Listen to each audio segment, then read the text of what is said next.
बिस्मिल्लाहिर्रहमानिर्रहीम। अस्सलामु अलैकुम।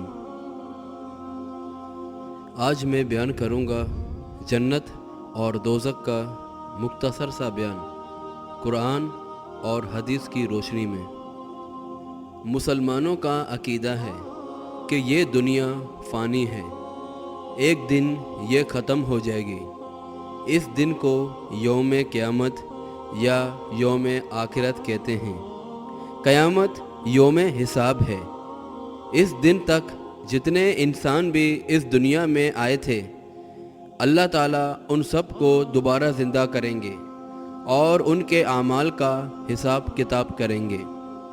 जो लोग दुनिया में अल्लाह के नेक बंदे बन कर रहे होंगे वो जन्नत में जाएंगे। जिन लोगों ने दुनिया में गुनाह भी किए और तौबा भी नहीं की, उनको सज़ा मिलेगी और वो दोज़ख में डाले जाएंगे।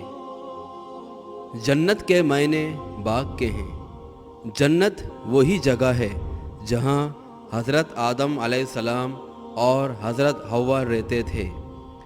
फिर अल्लाह ने उनको ज़मीन पर भेज दिया, जिसके बाद तमाम इंसान ज़मीन पर ही रहते हैं। लेकिन अल्लाह ताला ने वादा किया है कि जो लोग ज़मीन पर अल्लाह के नेक और इबादत गुजार बनकर रहेंगे, उन्हें क़यामत के बाद जन्नत में भेज दिया जाएगा। जन्नत एक अलग दुनिया है जिसकी हमारी दुनिया से कोई मुमासिलत नहीं। जन्नत की ज़िंदगी हमेशा के लिए होगी, कभी ख़त्म ना होने वाली, जिसमें ना कोई दुख होगा और ना दर्द होगा, जहाँ हर ख्वाहिश पूरी होगी। जन्नत में हर कोई जवानी की हालत में होगा और हर किस्म की बीमारी और कमज़ोरी से महफूज होगा। जन्नत में कपड़े ऐसे होंगे जिनका मुकाबला अतलस व खमकाब के लिबास भी नहीं कर सकते। खुशबुएं ऐसी होंगी जिसके सामने गुलाब और संदल भी कुछ नहीं है। खाने ऐसे होंगे जो किसी इंसान ने पहले नहीं खाए होंगे। हर डिश में एक नया मज़ा होगा। फल और मेवे ऐसे होंगे जो ना कभी गलेंगे और ना खराब होंगे, और मज़ा ऐसा होगा जो किसी ने पहले नहीं चखा होगा। जन्नत में ऐसी ऐसी नेमतें होंगी जो अभी हमारे तसव्वुर में भी नहीं आ सकती।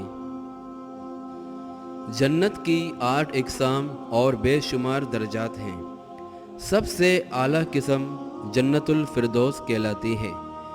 जिस इंसान ने जितनी ज़्यादा नेकियां की होंगी, उसको उतने ही बुलंद दर्जे की जन्नत मिलेगी। जन्नत के सबसे निचले दर्जे में भी जो नेमतें हैं, दुनिया की कोई नेमत उसके सामने वाक़ियत नहीं रखती। जन्नत के बेशुमार दरवाज़े हैं जिनको क़यामत के रोज़ खोल दिया जाएगा ताकि नेक और परहेज़गार बंदे इसमें दाखिल हो सकें। हर दरवाज़ा ख़ास किस्म के लोगों के लिए मखसूस होगा, यानी नमाजी लोग बाबुस्सलात से दाखिल होंगे तो रोज़ेदारों के लिए बाबुर रैयान खोल दिया जाएगा। हर नेक अमल करने वालों के लिए जन्नत में दाखिल होने का एक मखसूस दरवाज़ा होगा। और वो तमाम लोग जो एक अल्लाह को मानते थे, जो फरिश्तों पर, रसूलों पर और अल्लाह की किताबों पर ईमान रखते थे, जो अल्लाह से डरने वाले और बहुत ज़्यादा तौबा करने वाले थे, जिन्होंने नमाज़ें पढ़ी, ज़कात दी, इस्तिताअत थी तो हज भी किया, सच बोला, वालिदैन के फर्मा बरदार थे, दूसरों के ऐब की पर्दापोशी करते थे, वो गिबत और मुनाफिकत से दूर रहते थे, बदखलकी से परहेज़ करते थे। ऐसे लोग जन्नत में जाएंगे और वहाँ हमेशा हमेशा के लिए ऐश व इशरत और आराम व सुकून से रहेंगे। दोज़ख गोया जन्नत की ज़िद है।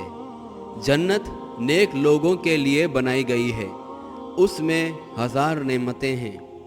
दोज़ख सज़ा के लिए बनाई गई है, जहाँ گناہ کرنے والے لوگ ڈالے جائیں گے۔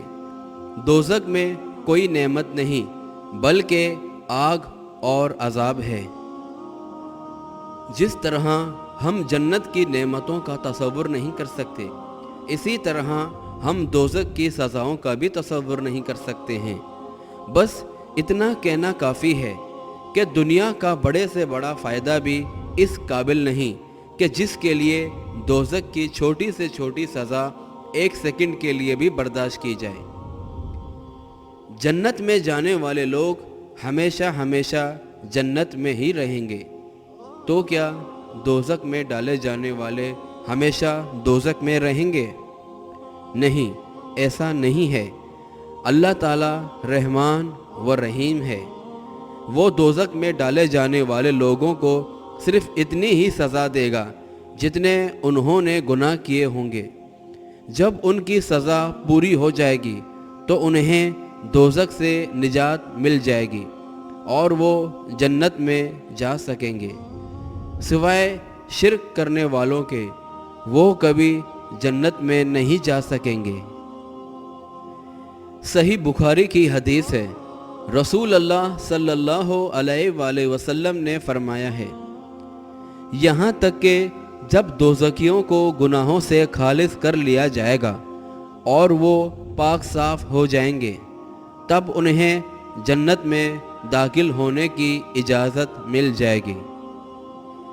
جنت اور دوزخ میں جانا ہمارے اپنے اختیار میں ہے، کیونکہ اللہ تعالیٰ نے وعدہ کیا ہے کہ اگر ہمارے اعمال اچھے ہوں گے تو اللہ تعالیٰ ہمیں جنت میں بھیج دیں گے۔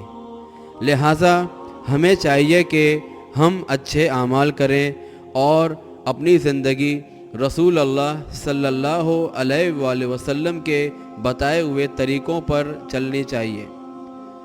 یہ تھا جنت اور دوزخ کے حوالے سے ایک مختصر سا بیان۔